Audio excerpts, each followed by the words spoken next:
Feminist movement has accused the Israeli government of adopting a racist policy towards the country's Ethiopian Jews. Activists believe black women are deliberately being given a controversial contraceptive to bring about a drop in the population, a claim the government denies. Thousands of Ethiopians have immigrated to Israel since the 1980s, but their Jewish heritage has been questioned while their social status continues to suffer. For nearly 4 years, Racheli Mangoli has been running a youth center in one of Israel's poorer communities. 45 Ethiopian families live here, but throughout that entire time, only one Ethiopian baby was born in this neighborhood, and that alarmed Racheli. Because I smell something not good. I know about the discrimination here. When I'm going with the children, I feel this.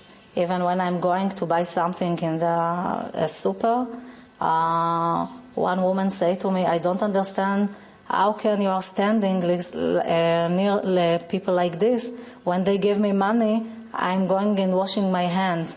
After some investigation, Racheli discovered many of the Ethiopian women, keen not to get pregnant while setting up life in a new country, had been placed on the controversial contraceptive Depo-Provera, a drug few Israeli women have heard of, let alone use.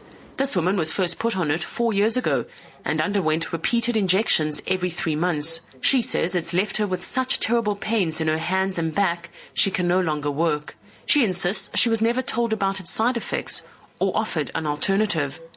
Like many Ethiopians in Israel, she's afraid she'll be deported if she questions the authorities. Dr. Factor is reluctant to give the contraceptive to his patients.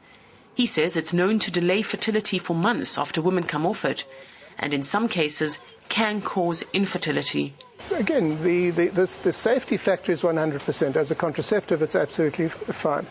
But at least 10% develop substantial side effects.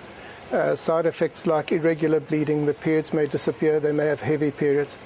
And it's impossible to reverse these side effects. Until it's worked itself out of the system, you can't reverse these. So it's possible, although the contraception works for 3 months at a time, the side effects may last for 2 years, 3 years, 4 years, 5 years. In 2004, the American Food and Drug Administration warned against the dangers of the drug, but the World Health Organization refused to restrict its use. Hedva Eyal has tried unsuccessfully to draw attention to the fact Ethiopian Israelis are given the drug without being warned of the risks. She claims it's her government's policy and is nothing short of racism. They don't want poor or black children, and Depo-Provera gives them the opportunity to have the control, because she taking her injection once in 3 months and she cannot have children. You know, it's 100% secure from children. Hedva says the policy is working. The number of black babies in Israel is decreasing, but there are no official statistics to back up her claim, although for community workers and Ethiopian women here, they don't need statistics. They feel their reality speaks for itself. We've come to the clinic where the women get their injections, but no one will talk to us. The health ministry admits it gives the drug, but says it was never its policy to give it only to Ethiopian women and reduce the number of black babies in the country. In their defense, Jewish agencies involved in immigration said they offered several types of contraceptives to Ethiopian women, and that all of them participated voluntarily in family planning. Paula Slier, RT, Israel. Well, for more on this, we're joined live by Dr. Yifat Bitton from the Israeli Anti-Discrimination Legal Center, Tamura, and also by Professor Zvi Bentwich, immunologist and human rights activist. Well, thank you both for joining us. To you first, Dr. Bitton, do you believe the findings of this human rights group reveal a genuine problem with racism in Israel? I certainly do not think so. I would say that we are, and personally I'm very sensitive, especially towards the Ethiopian issue, and I don't think there is any ground to suspect an official policy of that kind. I, of course, do not know sufficiently the specifics of the cases raised by Dr. Bitton. Well, let's give Dr. Bitton a chance to actually respond to that then. What's your view on that? Okay, so we know the statistics, and the statistics speak to themselves. What are the statistics? It's not a matter of view, it's a matter of statistics, as Professor Bentowitz just said. And the Isha Leisha, women-to-women center in Haifa, the statistics are that 60% of the women receiving this contraceptive, this controversial one, are Ethiopian Jews. And you have to understand that Ethiopians in Israel comprise of, or consist up to only 1% of the population. So the gap here is just impossible to reconcile in any logical manner that would, just somehow resist the claim of racism. So I don't think, as Professor Bentowitz said, that this is something that has to be official. This is the problem with racism today, that nothing is official, but everything, as on the ground and statistically, and the consequences of what is not official is definitely racism, and is definitely racist in that manner. And this is how sociologists today look at racism, as something that is eventually bringing upon very discriminatory consequences. Okay, well, hang on just a moment. Professor Bentowitz, you've heard the statistics there. How do you respond to that then? Yes. I would only say two things.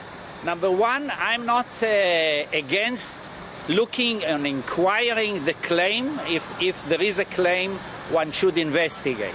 But when asked about official attitudes, official policy, official medical policy, I am very reluctant to accept that is indeed a policy of racism on that part. To the best of my knowledge, and I have looked into that repeatedly many times, and I emphasize, I am not alluding to this specific case. I don't think there is any ground to suspect the medical community or the medical official in instituting such a policy. It can be a case that has to be inquired into, but it definitely does not reflect a policy that is official. Well, we heard the words investigation and inquiry there. Dr. Bitton, do you believe an official investigation into this issue needs to take place? But the question is, of course, what is official?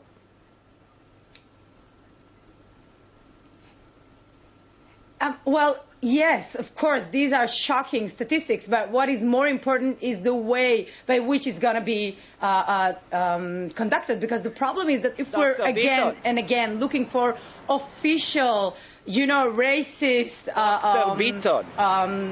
instructions to...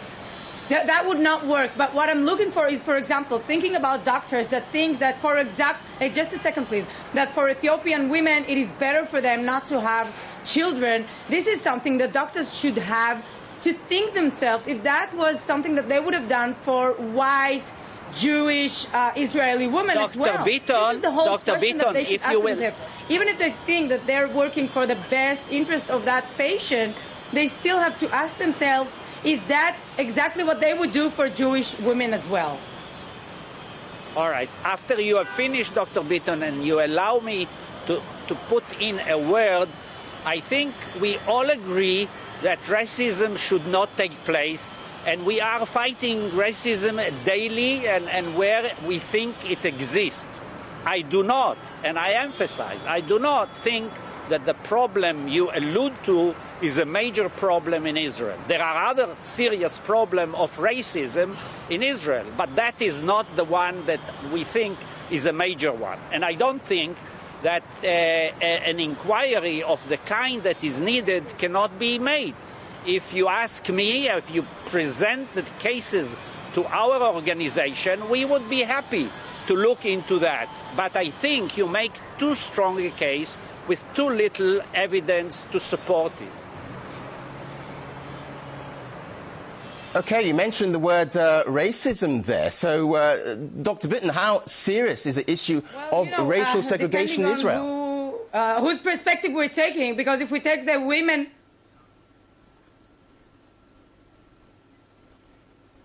Well, this is exactly the case. Maybe this is not the biggest discrimination or discriminatory practices against Ethiopian Jews in Israel. They suffer from so many, but that does not entail, anything about not needing to deal with this one. We're talking about new lives coming to this world of Ethiopian people. So even if the numbers are not huge, it's still a big, big issue because of the content of this story. And second of all, Ethiopian Jews in Israel are really at one of the lowest positions of Jews in Israel today. And this is very saddening to see this only as, another step, another layer, another brick in the wall of discrimination that they have to deal with every day. For them, it's a consistent mechanism of discrimination that they suffer from. Okay, they don't think let of it Professor as what Bentwich respond to that. Little. Professor All right, Bentwich, why do you think so many Ethiopian Jews live in fear of deportation? Isn't that the case? If Dr. Bitton will allow me, I am following the Ethiopian community since their arrival in 1991, actually 1985. I'm definitely concerned about several aspects of their absorption, their development, and so on and so forth.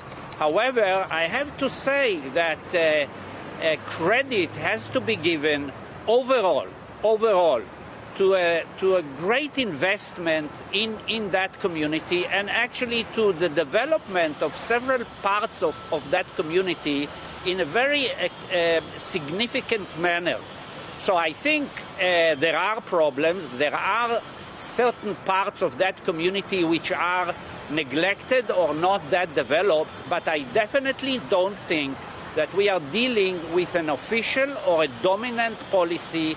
And certainly with regards to racism, I think racism exists in Israel, but is not the major problem of racism is not towards the Ethiopian community, but rather towards the Palestinian, towards the Arabs, much more so than towards the Ethiopian. OK, I'm afraid we'll have to leave it there. We're out of time. Dr. Yifat Bitton from the Israeli Anti-Discrimination Legal Center and Professor Zvi Bentwich, physician and human rights activist. Thank you both indeed joining us for Live here from Tel Aviv. Thank you both.